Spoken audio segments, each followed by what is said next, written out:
सो बहुत सारे लर्नर्स की ये प्रॉब्लम होती है कि हम अगर मिस्टेक्स कर रहे हैं, तो अगर हम घर पे प्रैक्टिस कर रहे हैं इंग्लिश बोलने की, तो हमारी मिस्टेक्स को कौन पहचानेगा, कौन हमें करेक्ट करेगा अगर हम गलत ही बोलते जाएं, हम गलत ही प्रैक्टिस करते जाएं। तो उसके लिए मैं आपको एक चीज़ सजेस्ट करना चाहती हूँ कि सबसे पहले आप ग्रामर के सारा ग्रामर आपको नहीं पढ़ना है, आपको कुछ चीजें हैं जो आपको पढ़नी है ताकि आपको ये पता लग जाए कि जो आप बोल रहे हो वो सही है और आप सही फॉर्म ऑफ वर्ब का यूज कर रहे हो, आप सही हेल्पिंग वर्ब का यूज कर रहे हो, आप सही प्रोनाउंसिएशन का यूज कर रहे हो। ठीक है, प्रोनाउंसिएशन तो धीरे धीरे ठीक हो जाती है, बट आपकी सेंटेंस फॉर्मेशन वो करेक्ट होनी चाहिए, तो उसके ऊपर हम काम करेंगे। तो आपको बहुत ही बेसिक तरीके से, जो कि हम बोलते हैं टेंसेस से शुरुआत करनी है। ठीक है, तो हम कैसे हमें टेंसेस को समझने के लिए सबसे पहले हमें क्या पता करना होगा, फॉर्म ऑफ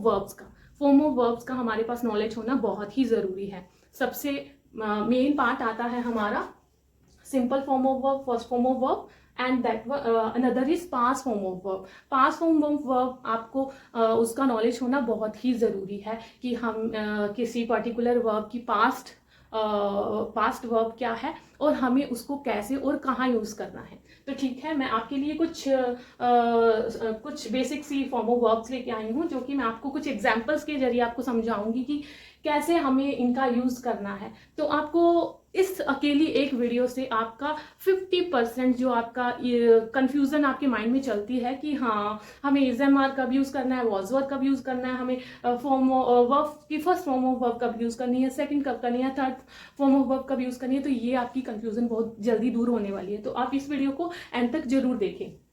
तो सबसे पहले हम लेते हैं catch. This is a verb की फर्स्ट फॉर्म ऑफ, और ये है past form of verb. Okay, इसको हम समटाइम्स कोई हमें V2 भी बोलते हैं। ठीक है, तो हमें हमारे पास है कैच और उसकी पास्ट फॉर्म है कॉट। हम मोस्ट ऑफ द टाइम हम जो फर्स्ट फॉर्म ऑफ वर्ब है वो हम कब और कहाँ यूज करते हैं वो मैं आपको बताऊंगी। फर्स्ट फॉर्म ऑफ वर्ब जो है हमारी मोस्ट ऑफ द टाइम कहाँ यूज होती है, प्रेजेंट इंडेफिनिट टेंस में। Okay, present indefinite and future indefinite, इन दो में हमें एज इट इज हमें ऐसे की ऐसे ही वर्ब की first form of verb use होती है। जैसे कि I will catch a fish, कि मैं एक फिश पकड़ूंगा या पकड़ूंगी। ठीक है, और सेकेंड फॉर्म ऑफ वर्ब जिसको हम पास्ट फॉर्म ऑफ वर्ब बोलते हैं। पास्ट फॉर्म ऑफ वर्ब कहाँ और कब कैसे यूज करते हैं ये आपको जानना बहुत ही जरूरी है अगर आप इंग्लिश बोलना सीखना चाहते हो।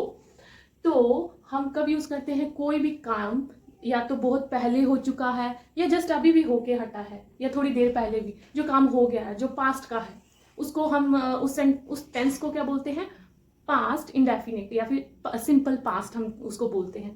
तो उसमें हम ये यूज करते हैं। और इसका यूज कहाँ कहाँ होता है, जब भी हम कोई स्टोरी टेलिंग कर रहे हैं या हम कोई पास्ट एक्सपीरियंसेस हम किसी के साथ शेयर कर रहे हैं, तो हम पास्ट फॉर्म ऑफ वर्ब का यूज करते हैं। तो चलो मैं आपको बताती हूँ कुछ एग्जाम्पल्स के साथ।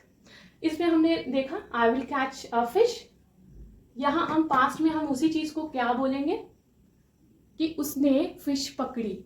ही कॉट अ फिश मीन्स कि जो एक्शन है, जो काम है, that has happened in the past, वो पास्ट में हुआ है। Then we will use caught verb की पास्ट फॉर्म। ओके, ये बात आपको समझनी बहुत ही जरूरी है। तो आपके पास अच्छी खासी एक लिस्ट होनी चाहिए वर्ब्स की, जो कि हमारे डेली यूज होती हैं। ठीक है, मैंने थोड़ी बहुत आपके लिए जो कंफ्यूजिंग रहती हैं वो I have written here, I will teach you and with examples also, तो आपको इससे अच्छे से समझ आ जाएगा। Then come to the next, break का मतलब होता है तोड़ना। ब्रेक की पास्ट फॉर्म ऑफ वर्ब होती है ब्रोक। अभी हम इसी में हम पास्ट फ्यूचर में यूज करेंगे ब्रेक। आई विल फ्यूचर में ही विल ब्रेक योर कार, कि वो तुम्हारी कार तोड़ देगा, है ना। Take the car from him, he will break your car, कि आप उससे कार ले लो, otherwise he will break the car. अभी इसी वर्ब को हम पास्ट में यूज करेंगे, पास्ट वर्ब में। तो कैसे करेंगे, ब्रोक, हम इसको ये बन जाएगा ब्रोक, तो हम बोलेंगे उसने मेरा पेन तोड़ दिया, है ना, ही ब्रोक माई पेन।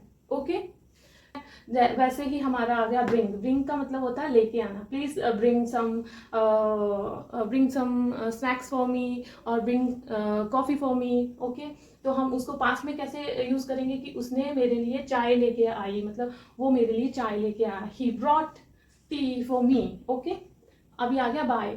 अभी इसमें most of the people confuse होते हैं। ब्रॉट होता है ब्रिंग का पास्ट फॉर्म और बोट होता है बाय का पास्ट फॉर्म। ठीक है, तो बाय खरीदना, कि I will buy some vegetables tomorrow, कि मैं कल कुछ वेजिटेबल्स खरीदूंगी। ठीक है, that is a present in verb की first form of verb. And the past form of verb is, अभी इसको हम प्रेजेंट इंडेफिनिट या सिंपल इंडेफिनिट में भी हम इनको यूज करते हैं। वो एक बहुत बड़ा टॉपिक है जिसको मैं एक सेपरेट वीडियो में आपको समझाऊंगी, जो कि उसकी अंडरस्टैंडिंग होना भी बहुत ही जरूरी है। ओके, तो इसी को हम पास्ट में कैसे बोलेंगे कि मैंने कल सब्जियां खरीदी। I bought vegetables yesterday. Okay, come का आ गया came, he will come tomorrow, and वो कल आए थे।